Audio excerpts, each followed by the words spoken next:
parti pour 24 km jusqu'à Puente la Reina, avec une grosse difficulté à peu près à mi-étape, c'est l'Alto del Perdón. Donc ça va grimper un peu et ça va descendre beaucoup. Voilà, j'ai laissé partir la meute devant, contrairement à hier, et j'ai réussi à réserver les hébergements quasiment jusqu'à Burgos. Bon, go!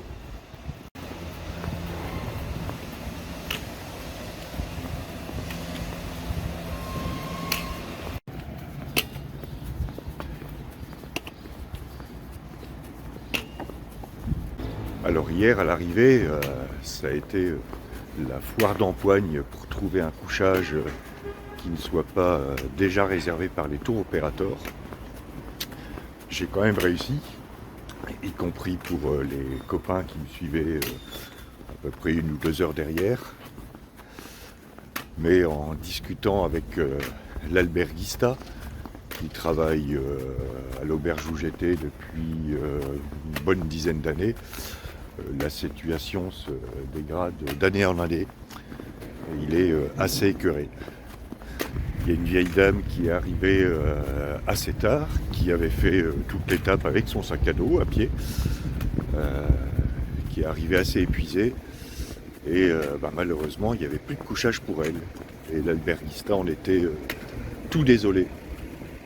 Et la situation devient de plus en plus difficile pour ceux que j'appellerais les vrais pèlerins, entre guillemets, face à la puissance des tours opérateurs, avec la complicité quand même des hébergeurs espagnols qui voient un moyen de faire du business, jusqu'à quand je ne sais pas, parce qu'une fois que la mode aux États-Unis et en Corée sera passée, plus personne viendra, parce que de plus en plus de pèlerins délaissent le Camino Frances et se tournent vers des chemins comme le Camino del Norte. Donc le réveil dans quelques années risque d'être dur pour les hébergeurs. Alors il y a 2 raisons principales à l'engouement des Américains et des Coréens pour le chemin français. Donc la partie espagnole des chemins de Saint-Jacques-de-Compostelle, c'est le film The Way aux États-Unis, et puis toute une série de reportages qui a été diffusée pendant le confinement à la télévision coréenne. Et forcément, les tours opérateurs se sont engouffrés dans la brèche, si bien que petit à petit, le Camino Frances est en train de perdre toute sa signification, et que de l'aveu même des hébergeurs, l'ambiance est en train de profondément changer. Alors ceux qui ont fait la route, en particulier depuis les voies françaises, se reconnaissent entre eux, sont reconnus aussi par les hébergeurs. Pour le reste, c'est en train de devenir une autoroute à touristes.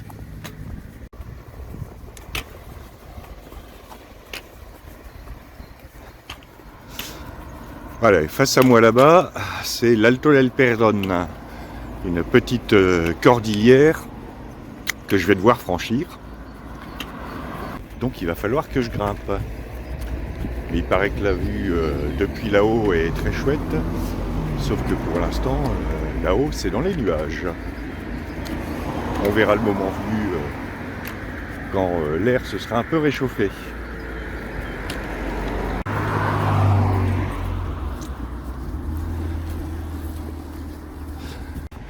L'agglomération en elle-même est assez étendue, ça doit faire à peu près 200 000 habitants. Par contre, la ville intramuros, que j'aime beaucoup, est relativement petite. Et en plus, on s'y repère bien. Papaver Roeas. Coquelicot. C'est une plante de la famille des pavots. Si vous essayez de le fumer, ça va peut-être pas être terrible. Ça va juste vous tacher la bouche. Voilà, c'était la minute fleur de cette étape.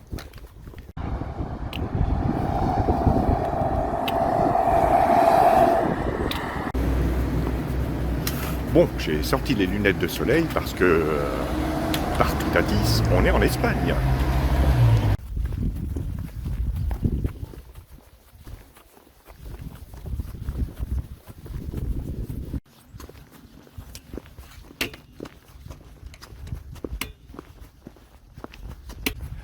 Partir plus tard, c'est pas mal aussi, parce que là c'est tranquille. Les éoliennes commencent à faire leur apparition sur les crêtes.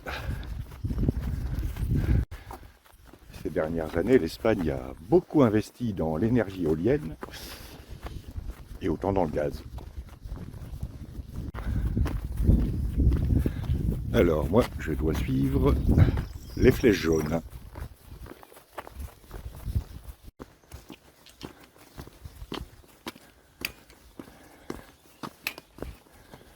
Salut! Hello. Ça va? Ouais, toi? Ouais. Transpire. Ah, c'était Sonia, une Suissesse croisée sur la voie du Puy. On s'est retrouvés plusieurs fois dans le même gîte. Hein. Voilà, et puis on se retrouve ici sur le chemin français. Et on n'est pas beaucoup à être parti du Puy jusqu'ici. Hein.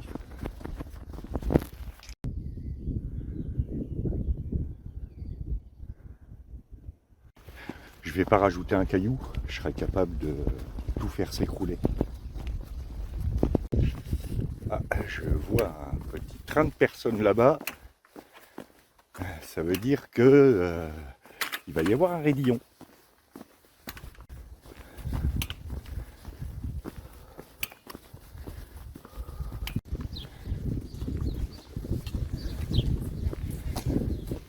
Je suis dans le village de Sarikiegi. Et comme il doit être aux alentours de 10 heures, je vais voir si je peux faire une pause café. Il n'y a pas de PMU. Café double.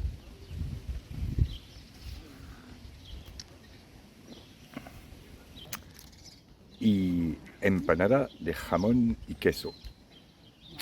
Un chausson au jambon fromage. Bien, après cette pause café empanada, il est temps de reprendre la route. Alors je ne suis pas encore arrivé au col de l'Alto del Perdón, qui est situé dans la Sierra du même nom. Et il doit me rester à peu près un tout petit peu plus que de la moitié de l'étape à faire. Voilà, pour l'instant c'est assez tranquille. Et une fois la montée passée, on va commencer à parler des Wisigoths. Ouais, qu'est-ce que viennent faire les Wisigoths en Espagne? Eh bien, vous saurez tout, très résumé, après. Et en attendant, je vais monter la côte qui est juste en face.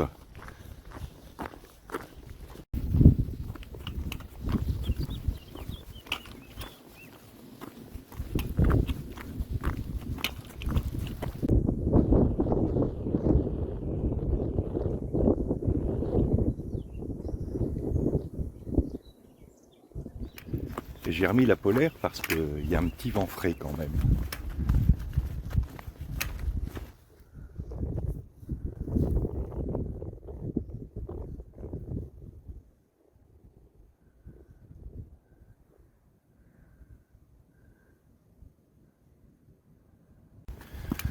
À vue de nez, je dirais que c'est une espèce de vipère, avec sa tête un peu triangulaire. J'ai pas voulu la déranger, je préfère. Alors, j'aperçois Pamplune, là-bas dans le lointain. Ça paraît tout proche, mais ça ne l'est pas. Parce que ça fait quand même à peu près 3 heures que je marche. Mais ce petit chemin qui serpente au milieu des ajoncs et des arbres, avec vue sur la campagne navarraise, est plutôt sympa.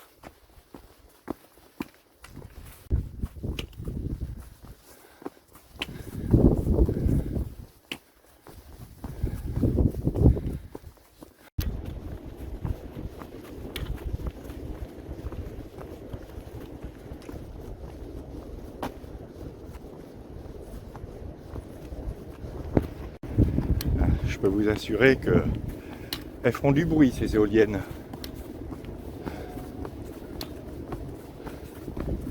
Mais moins que les Américains qui crient là-haut.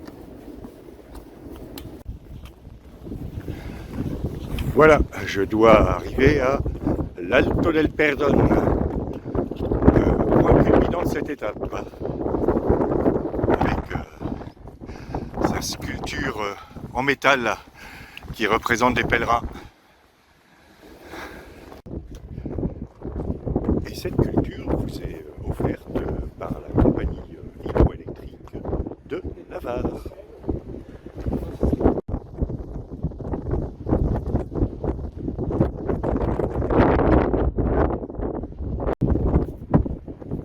Voilà, c'était notre page de publicité.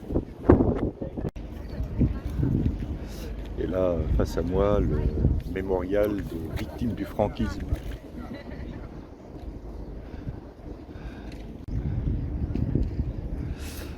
Voilà, maintenant il n'y a plus qu'à descendre vers ces paysages embrumés, loin, loin, loin en bas.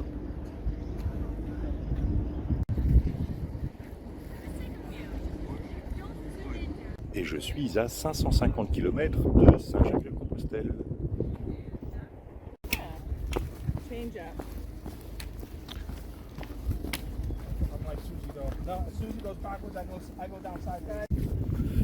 Ce qui veut dire qu'à la louche, je suis pas loin d'avoir fait 1000 km.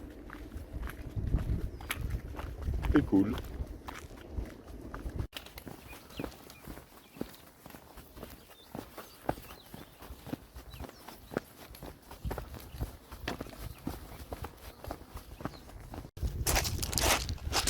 La descente sur les cailloux est raide et casse-pattes. Mais le paysage est chouette.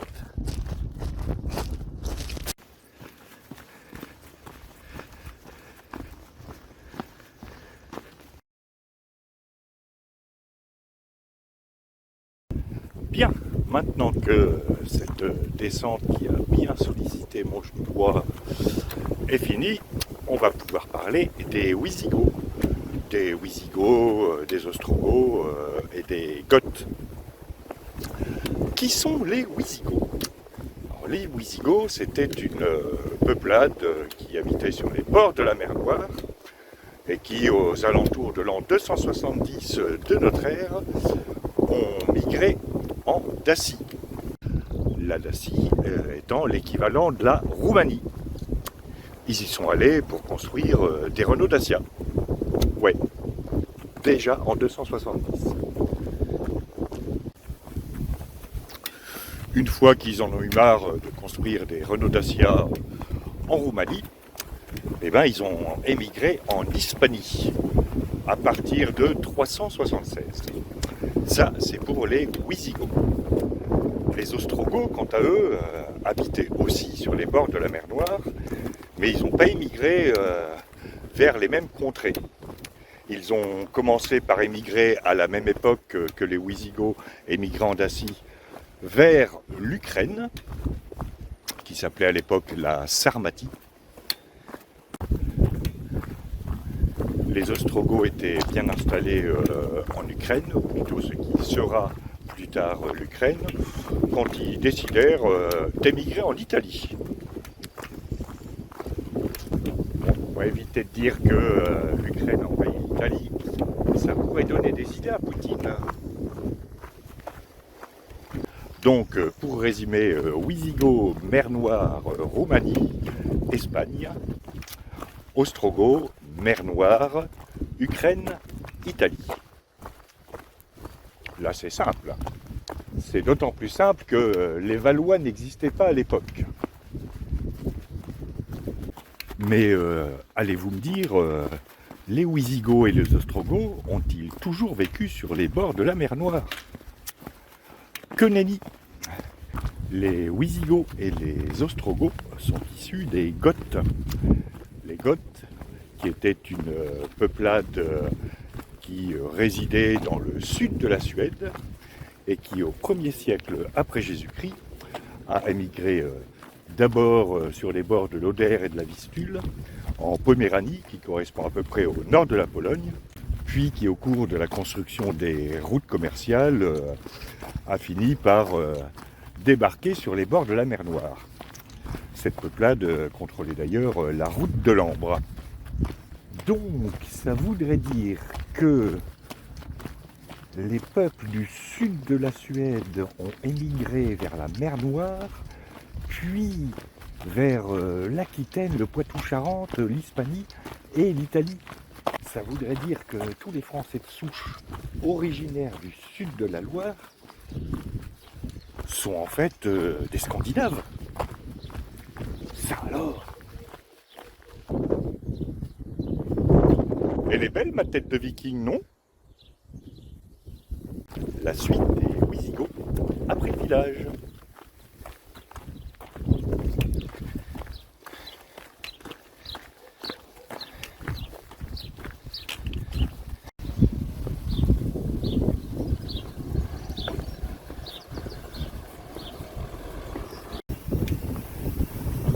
Je traverse le village d'Outerka en me faisant arroser par le gars qui passe le Karcher sur le mur derrière. Mais c'est bien, ça rafraîchit.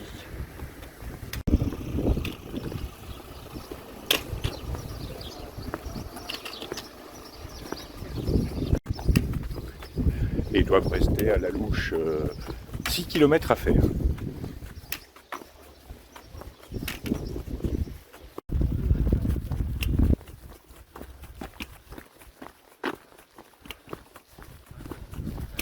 Bien, après le village et la petite côte, reprenons.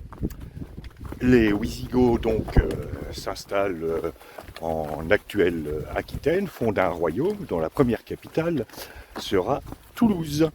En 451 de notre ère, ils participent à la bataille des champs cataloniques et non pas des champs catatoniques.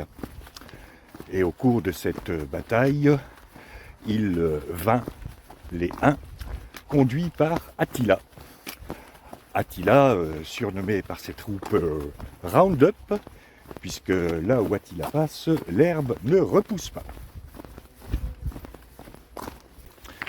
Et si je vous dis ça, c'est parce que je vous signale que les reportages, ça coûte cher. Donc il devrait être sponsorisé. Bon là c'était Roundup parce que les saucisses Fleury-Michon n'avaient pas trouvé matière à promouvoir leurs produits dans un reportage sur les Wisigoths. Voilà. Pourtant ils payaient plus cher. Les Wisigoths conquièrent ensuite le nord du Portugal, la Galice, le nord de l'Espagne et étendent leur royaume. Royaume qui sera détruit sauf le nord en 711 par les musulmans. Et c'est à partir de là que débutera notre grande série sur la Reconquista.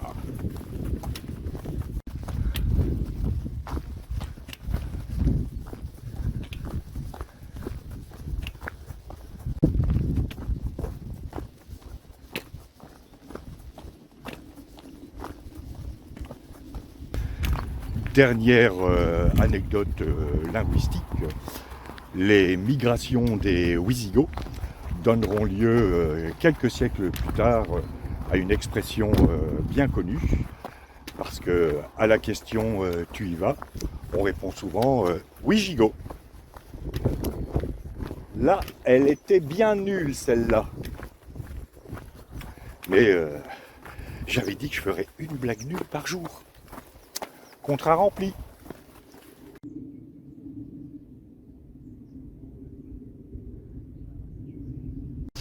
Et je marche sur un joli chemin bordé d'amandiers.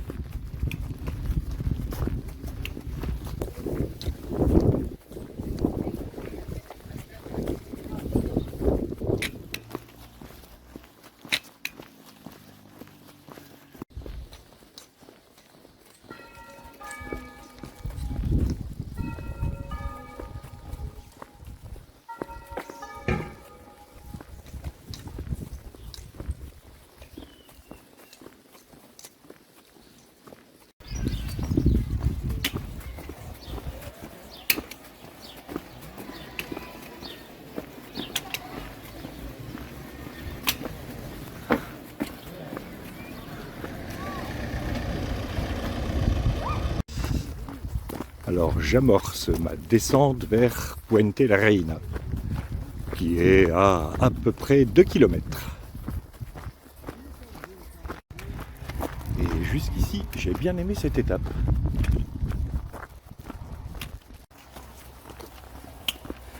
Ah, j'en reconnais un devant qui est parti à 6 h du matin.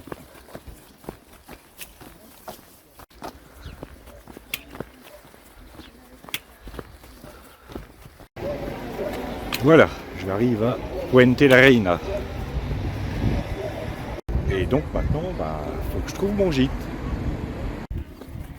Gîte qui est à 403 mètres 67, me dit mon application. Je ne sais pas si je vais compter mes pas. A priori, voici mon gîte. Et alors le clocher de l'église est absolument superbe.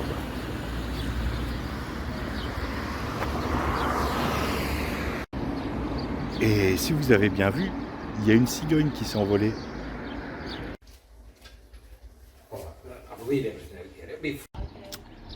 Bien, fin de cette étape de 24 km, qui s'est bien passée. La montée à l'Alto del Perdón était quand même tranquille.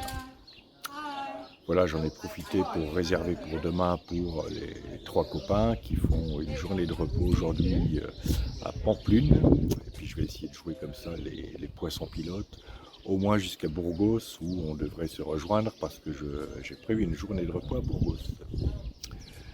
Il y a moins de monde, il y a toujours beaucoup de monde, vous l'avez vu dans le dortoir.